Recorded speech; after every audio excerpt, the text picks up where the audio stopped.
रोमांच से भरी हुई यह सुंदर कहानी आगे बढ़ती जाती है।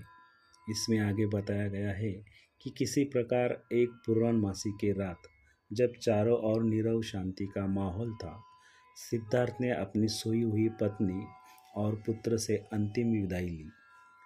क्योंकि उन्हें छोड़ते हुए ये वे खुश नहीं थे, लेकिन उन्हें जाना पड़ा। रात भर वे उस नदी की ओर घोड़ा दौड़ाते रहे जो शाक्य राज्य की सीमा तय करती है। वहां पहुंचकर उन्होंने घोड़ा छोड़ दिया, राजसी वेशभूषा और पहने हुए अलंकार उतार दिए, सुंदर लंबे बाल और दाढ़ी काट दी तथा एक परिवाजक का वेश धारण कर वे सत्य की खोज में निकल पड़े। मानसिक दृष्टिकोण से यह गृह त्याग बड़ा ही महत्वपूर्ण है।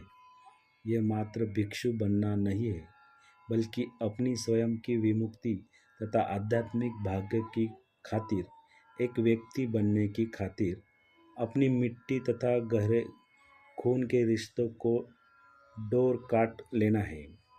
अंतिम प्रेम और वात्सल्य के रिश्ते तोड़ देना है।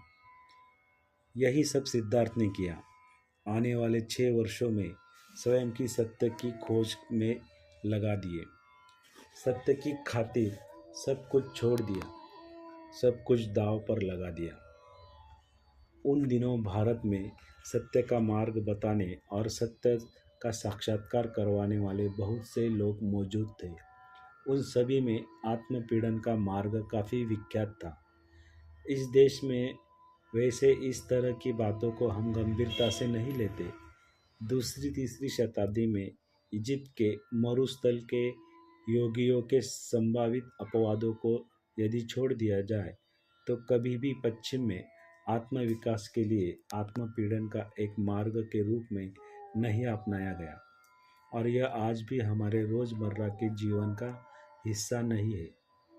काम पर जाते समय लोहे की कीलों पर सोया हुआ कोई भी व्यक्ति हमें दिखाई नहीं पड़ता, लेकिन भारत के वातावरण में आज भी इस तरह की बातें काफ़ी प्रचलित है। आत्मज्ञान, स्वर्ग प्राप्ति या समाधि के लिए अनेक भारतीय आत्मपीड़न के मार्ग पर गहरा विश्वास रखते हैं। लिहाजा ऐसा बुद्ध के समय भी था। उन दिनों इस प्रकार के बड़े ही शक्तिशाली संगठन मौजूद थे। जैसे कि कोई संगठन सिखाता था कि यदि तुम्हें सत्य का साक्षात्कार करना है, तो स्वयं पर संपूर्णता नियंत्रण करना होगा, शारीरिक कष्ट सहना होगा। और यही सब सिद्धार्थ ने 6 वर्षों तक अकल्पनीय शारीरिक पीड़ाओं का अभ्यास किया। उन्होंने अपने सोने और खाने पर नियंत्रण किया। उन्होंने नहाना और कपड़े पहनना भी छोड़ दिया। अधिकांश ग्रंथों में बुद्ध का वर्णन किसी बूढ़े व्यक्ति के रूप में किया गया है। एक आख्यायिका के मुताबिक उनके आत्मपीड़न की उग्रता की प्रसिद्ध विस्तृत आकाश में दूर क्षितिज पर किसी विशाल घड़े की ध्वनि की तरह चारों ओर फैली। ऐसा कहा गया कि उनके पश्चात भारत के में कोई भी आत्मपीड़न की उस सीमा को शायद ही तोड़ पाएगा। लेकिन यह भी उतना ही सत्य है कि इन सब के बावजूद उन्हें कुछ भी हासिल न हुआ। एक महान परिवारक के रूप में वे प्रसिद्ध हो गए तथा शिष्यों की तरह कई लोग उनका अनुकरण करने लगे। बहरहाल, जब उन्हें यह एहसास हुआ कि न तो यह सत्य का मार्ग है और न ही संबोधि का, तब उन्होंने बड़े साहस के साथ इसे छोड़ दिया। उन्होंने पुनः भोजन करना शुरू कर दिया, जिससे उनके शिष्यों में बड़ी नाराजगी से उनका साथ छोड़ दिया। यह भी बड़ा ही महत्वपूर्ण है। पहले उन्होंने परिवार छोड़ा, मित्र और जाति बंधुओं को छोड़ा और अंततः शिष्य को भी छोड़ दिया। वे बहुत अकेले हो गए, अपने आप तक ही सिमट गए। वे यहाँ वहाँ भटकते रहे और संयोगवश एक नदी के किनारे बड़े ही सुंदर ऐसे स्थान पर पहुँचे। वहाँ पर एक विशाल पेड़ की छाँव में बड़ा ही दृढ़ संकल्प लेकर बैठ गए। जब तक मैं संबोधि प्राप्त नहीं करता, इस जगह से नहीं उठूंगा। उनकी शिक्षाओं के आरंभिक संकल्पनाओं ने बड़ी ही सुंदर और नाटकीय गाथाओं को उनके होठों से बुलवाने का प्रयत्न किया है। चाहे मेरा मांस गल जाए, रक्तवाहिना जम जाए, लेकिन मैं संबोधि प्राप्त किए बिना इस जगह से नहीं हटूंगा। तब से वहां पर बैठे रहे। उन्होंने अपने मन पर अंकुश लगाया, एकाग्रता बढ़ाई तथा मन को परिशुद्ध किया। मन को क्लेशों और निवारणों का दमन किया और एक दिन वैशाख पूर्णिमा की रात में दूर क्षितिज पर सुबह के चमकते हुए सितारे, जब उन्होंने अपना मन एकाग्र किया, तब वहाँ पर अपनी संपूर्ण चमक दमक के साथ समग्र संबोधि का उदय हुआ। बेशक इस तरह की मानसिक अवस्था का वर्णन बड़ा ही कठिन है। हम ऐसा कह सकते हैं कि यह प्रज्ञा की समग्र अवस्था थी। हम ऐसा भी कह सकते हैं कि वह करुणा की भी समग्र अवस्था थी। ऐसा भी कह सकते हैं कि वह सत्य का प्रत्यक्ष साक्षात्कार था। लिहाजा चाहे हम जो भी कहें, वे शब्द मात्र है, ज़्यादा बताने में असमर्थ है। इसलिए हम सरल शब्दों में कहते हैं कि वह प्रकाश उत्पन्न हुआ और सिद्धार्थ गौतम बुद्ध बन गए। हालांकि वे बुद्ध हो गए, बुद्ध अर्थात जो जानता है, और इस प्रकार उनकी खोज यहाँ पर खत्म हो गई। अस्तित्व के पहले का हल उन्हें मिल गया। अब वे संबुद्ध थे, जागरूक थे। वह उनके मिशन को शुरुआत थी। जिस सत्य का उन्होंने साक्षात्कार किया था, उससे समस्त समुदाय को अवगत करवाने हेतु उन्होंने तकरीबन 100 मील चलकर बोध गया से सारनाथ की पैदल यात्रा की। जो शिष्य उनके आसपास इकट्ठा हुए थे तथा आत्मक्लेशों का मार्ग छोड़ने पर जिन्होंने उनका साथ छोड़ दिया था, उन्हें इस महान खोज से उन्होंने अवगत कराया। कुछ ग्रंथों के अनुसार उन्होंने जो देशना दी, उस सत्य को पश्चिमी लोग उनका पहला उपदेश कहते हैं। मैं उसे उपदेश कहना पसंद नहीं करता। वास्तव में सूत्र के अंतर्गत निश्चित तौर पर उपदेश तो होता ही है, साथ ही उसमें विचारों को कुछ इस तरह पिरोया जाता है मानो कोई सूत्र हो। शैन बुद्ध के पास आध्यात्मिक समाज का विकास होने लगा। वे किसी एक स्थान पर न ठहरते हुए संपूर्ण उत्तर पूर्व भारत में घूमते रहे। 35वें वर्ष में उन्होंने संबोधि प्राप्त की तथा वे 80 वर्ष जीवित रहे। इस प्रकार उन्होंने 45 वर्ष का बड़ा ही सक्रिय जीवन जिया। वे अपनी शिक्षाओं का प्रचार प्रसार करते रहे। लिहाजा वर्ष में 9 महीने जगह जगह घूम घूम कर देशना करते रहे। मूसलधार बारिश में बचने के लिए 3 महीने कहीं आश्रय किया जा करते थे। जब कभी वे किसी गांव में पहुंचते, वहां पर अपना भिक्षा पात्र लेकर बारी बारी से भोजन के लिए किसी झोपड़ी में सामने बिल्कुल ही निशब्द खड़े हो जाते। पर्याप्त भोजन इकट्ठा करने के पश्चात किसी आम्र वन में या किसी पेड़ के छांव में बैठ जाते थे। भारत में आज भी आपको गांव के बाहर ऐसा आम्रवन दिखाई देगी। भोजन कर चुकने के पश्चात उनके आसपास जमा हुए गांव के लोगों को वे उपदेश दिया करते थे। कभी भी कोई ब्राह्मण, तो कभी कोई धनवान व्यक्ति, कभी कोई किसान, तो कभी कोई व्यापारी, कभी कभी कोई वेश्या, तो कभी कोई भंगी, उन सभी को बुद्ध धम्म देशना देते थे। और कभी कभी बड़े शहरों में वे राजा और रानियों को भी उपदेश दिया करते थे। इस प्रकार उन दिनों वे भारत में सभी आध्यात्मिक गुरुओं के बीच बड़े ही प्रसिद्ध और ख्यातनाम गुरु हुए तथा बड़ी भारी तादाद में लोग उनका अनुसरण करने लगे, उनके शिष्य बने। अंततः उनका परिनिर्वाण हुआ, जहाँ पर हजारों लाखों अनुयायी, भिक्खु भिक्खुनियाँ, उपासक और उपासिकाएं उन्हें भावभीन अंतिम विदाई देने के लिए इकट्ठा हुए। सारांश में इस प्रकार भारतीय राजकुमार सिद्धार्थ गौतम बुद्ध संबोधि प्राप्त एक जागरूक एक महान आध्यात्मिक परंपरा जिसे हम बुद्धिज्म कहते हैं के संस्थापक के जीवन चरित्र को यह पारंपरिक कुछ मोटी मोटी ऊपरेखाएं हैं। लेकिन जो प्रश्न है कि बुद्ध कौन है, क्या उसका यह वास्तविक उत्तर है? निश्चित तौर पर इससे सभी तथ्य प्राप्त तो होते हैं, लेकिन इस प्रकार की सुसंकलित जानकारियाँ जीवन चरित क्या बताता है कि वास्तव में बुद्ध कौन थे? क्या हम बुद्ध को जानते हैं? यहाँ पर जानने पर जो जोर दिया गया है। सिद्धार्थ गौतम के जीवन वृत्तांत से हम जानते हैं वास्तव में बुद्ध को जानने का क्या अर्थ है।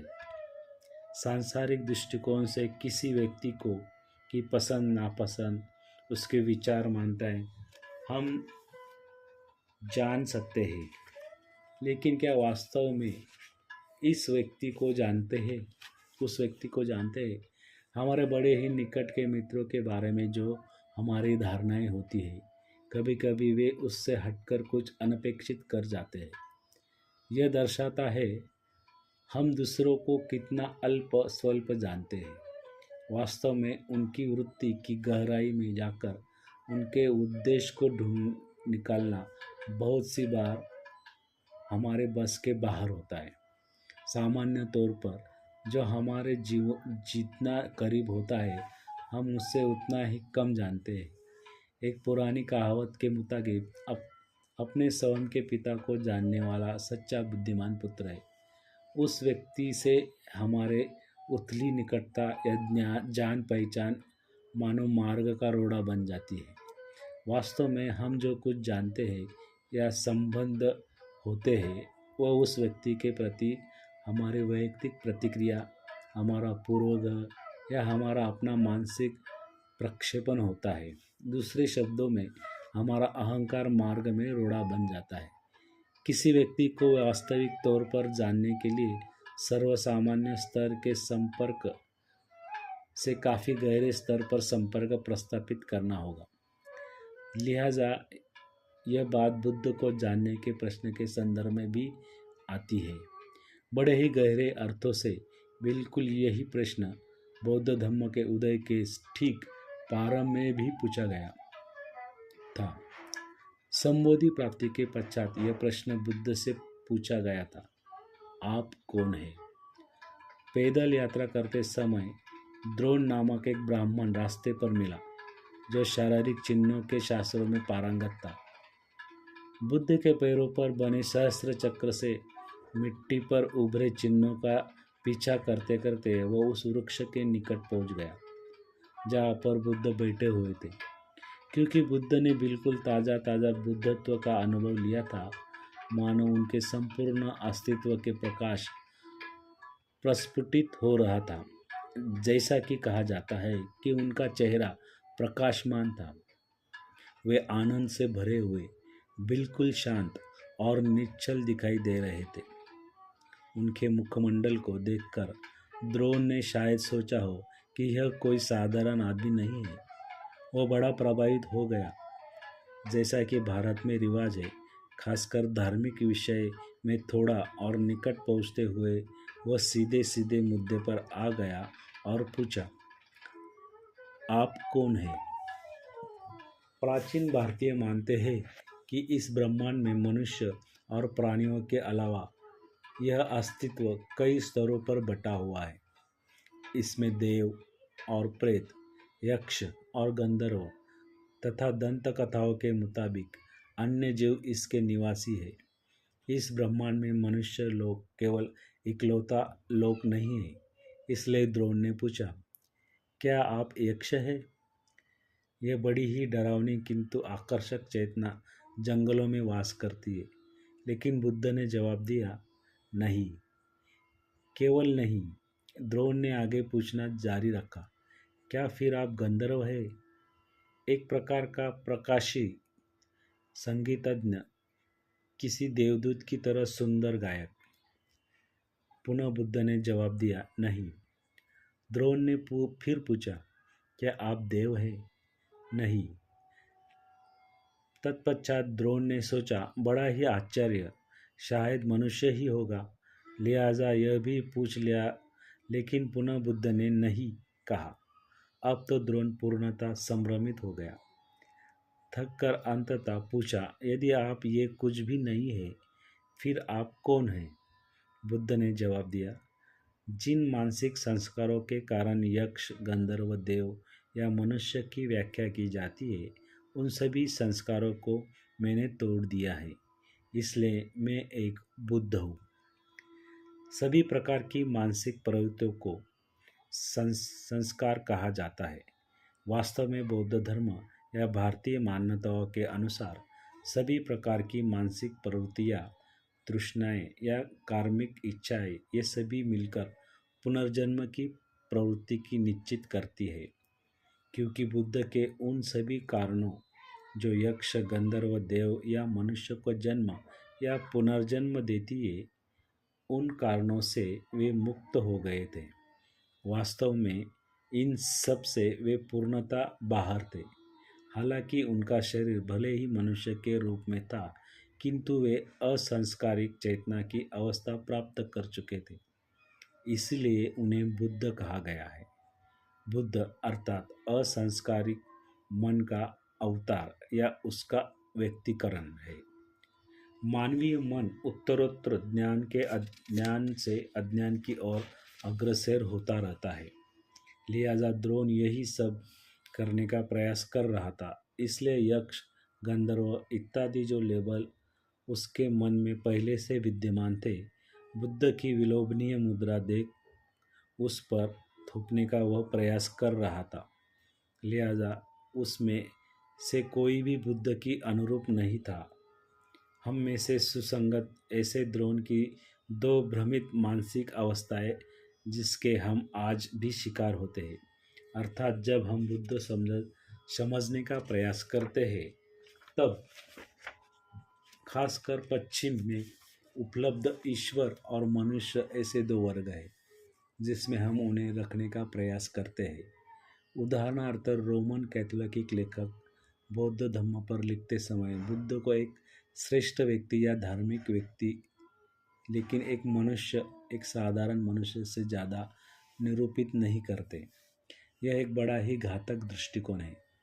भले ही वे बुद्ध की असीम मैत्री, करुणा, तेजस्वी प्रज्ञा के प्रशंसा करें, लेकिन उस समय वे कहेंगे कि बुद्ध केवल एक मनुष्य भर थे, जबकि ईसा मसीह ईश्वर का पुत्र था। दूसरी भ्रांति अर्थात वे कहते हैं कि बौद्धों के लिए बुद्ध ईश्वर ही है। बेशक वे एक मानव है, लेकिन उनकी मृत्यु के पश्चात उनके अनुयायियों ने पूजा पाठ के लिए उन्हें ईश्वर बना दिया। वास्तव में ये दोनों दृष्टिकोण गलत है। निस्संदेह बुद्ध एक मानव ही थे।